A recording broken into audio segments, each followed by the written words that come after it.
tingkah laku kami, segala perbuatan kami yang tidak berkenan di hati Tuhan, segala ketidaktepatan kami, segala kemelesetan dalam hidup kami, Tuhan mau ampuni, Tuhan mau layakan kami, kuduskan kami dengan kuasa darah-Mu dan kuasa firman-Mu dan kuasa Roh Kudus-Mu, supaya kami Tuhan layak untuk menerima pengajaran pada satu hari sore dan malam hari ini. Terima kasih Tuhan, segala kuasa iblis, segala kuasa roh jahat yang coba mengganggu kami, Tuhan kami hancurkan dalam nama Yesus. Engkau kuatkan umat-Mu yang lemah, yang sakit Engkau sembuhkan, yang mengalami masalah guncangan ekonomi, Tuhan pulihkan, Tuhan bekerja sesuai dengan waktu Tuhan. Terima kasih Bapa, kami berdoa Tuhan dalam nama Yesus. Haleluya. Amin. Mari kita beri kemuliaan kepada Tuhan. Shalom. Apa kabar untuk kalian?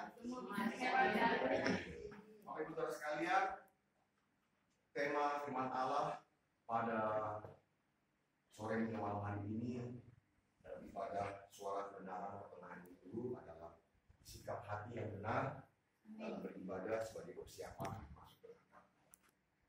Tadi pagi seperti biasa jam 2 pagi saya bangun. Hari-hari ini saudara lebih menghabiskan waktu untuk berdoa. Dulu di kaki Tuhan bahkan bisa sampai 3-4 jam. Karena saya tahu sebagai gembala hari ini kami sedang menghadapi sebuah pergumulan. Pertama masalah tempat ini juga, di mana kami akan berbagi dengan pemiliknya di sebelah. Gereja akan di sini saya terus bergumul. Saya minta solusi dari Tuhan bagaimana sampai kita dapat sebuah ruko. Yang kedua yang saya gumuli adalah di mana pergumulan jemaat ekonomi jemaat pada hari ini. Saya menangis sampai jam 4 saya selesai berdoa.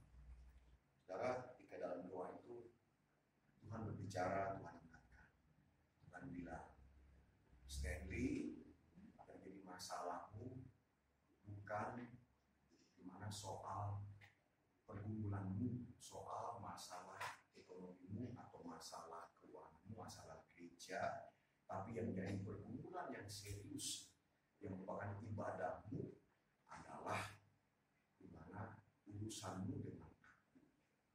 Saya nggak bisa ngomong ketika Tuhan bilang adalah urusanmu dengan antara engkau dan aku. Soal masalah gereja, masalah ekonomi, masalah keuangan jemaat dan lain-lain sebagainya, itu menjadi urusanku. Dan Tuhan bilang, aku adalah Allah yang hidup, Allah yang bergerak di setiap keadaan yang dialami oleh umatmu. Jadi sekali. Saudara, ketika Tuhan bilang, urusan saya dengan dia, situ saudara saya mengerti. Di mana ini bicara tentang sikap hati kita yang benar dalam beribadah. Amen. Haleluya. Amen. Hari-hari ini di tengah-tengah pandemi COVID-19, kita udah nggak bisa macam-macam. Kita udah nggak bisa yang neko-neko lagi. Udah nggak bisa lagi yang sontoloyo, yang aneh-aneh. Kalau masih ada yang begitu-begitu, malaikat bisa ngomong, kasihan deh lu. Malaikat akan tertawa, kasihan. Bukan lagi urusan yang begitu-begitu, tapi bagaimana urusan kita dengan Tuhan udah beres. Itu maksud saya. Amin. Ini bicara sikap hati loh. Haleluya. Amin. Bagaimana kita bisa benar dalam beribadah sebagai persiapan masuk ke kekekalan, karena ibadah kita pada sore hari ini, ibadah suara kebenaran ini adalah sebagai persiapan yang menentukan apakah nanti kita bisa masuk nanti ke kekekalan, masuk surga nanti di kemudian hari. Jalan tos.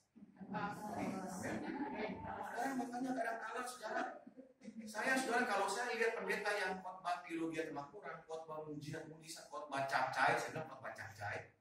Tahu capcay saudara? Khotbah nggak jelas. Saya kasihan betul saudara. Saya nangis. Saya bilang ini dia mau giring jemaat ini seperti domba keluh ke neraka saudara. Saya nggak mau saudara masuk neraka. Saya mau ketika saya nanti ada di surga, yang hadir di sini semua yang hadir, yang saya tatap wajahnya, kita semua bersama-sama ada di sini. Itu kerinduanku.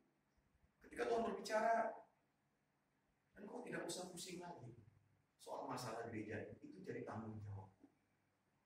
Yang jadi persoalan serius adalah antara engkau dengan aku. Pas itu saya nggak bisa ngomong. Saya mulai menyembah, saya mulai nyanyi, haleluya, haleluya, saya menyembah. Saya nggak sadar kalau jam 4 pagi.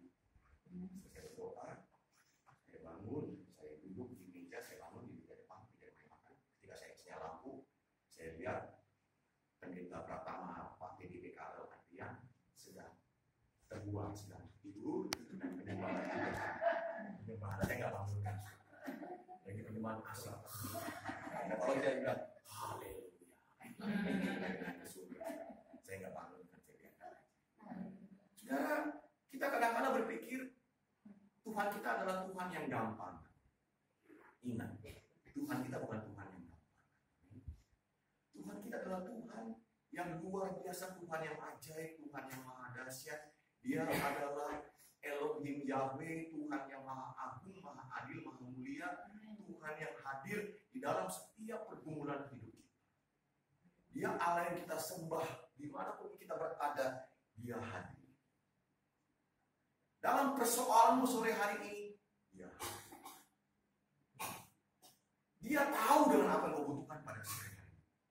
Namun itu bukan menjadi sebuah pergumulan serius. Yang perlu kita perhatikan yang menjadi pergumulan serius adalah bagaimana sikap kita ketika kita bertemu dengan Dia. Ngerti? Ngerti? Karena itu mari kita akan baca firman Tuhan. Kita baca beberapa ayat sini. Pertama adalah Matius 4 ayat 9 sebagai landasan firman Tuhan, landasan pengajaran kita pada sore hari ini. Kita akan baca Matius 4 ayat 9 dan Yohanes 4 ayat 24. Sebab ada tertulis, engkau harus menyembah Tuhan Allahmu, hanya kepada Dia sajalah engkau berbakti. Dalam Yohanes 4 ayat 24, Allah itu roh, dan barang siapa menyembah Dia harus menyembahnya dalam roh dan kebenaran. Kita perlu untuk memahami, mengetahui bahwa memuja dan menyembah Allah adalah berasal dari agama samawi. Agama samawi maksudnya adalah mempercayai adanya Allah yang esa, Allah tritunggal, Allah yang agung, dan mempercayai adanya pengadilan Tuhan, adanya kematian, dan meyakini adanya surga dan neraka.